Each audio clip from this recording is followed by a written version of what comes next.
ধারণ করি। শরিয়া রয়েছে, সমাজ রয়েছে,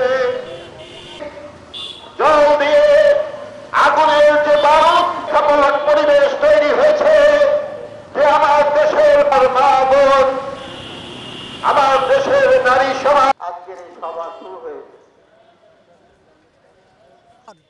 নারীর মর্যাদা হানিকর যে ব্যবস্থা চলছে, যে প্রচারণা চলছে, এর বিরুদ্ধে প্রতিবাদ, প্রতিরোধ হোক এবং আইন শৃঙ্খলা রক্ষাকারী বাহিনী এ ব্যাপারে কঠিন আইন প্রয়োগ করুক এবং দৃষ্টান্তমূলক শাস্তির দাবি করুক।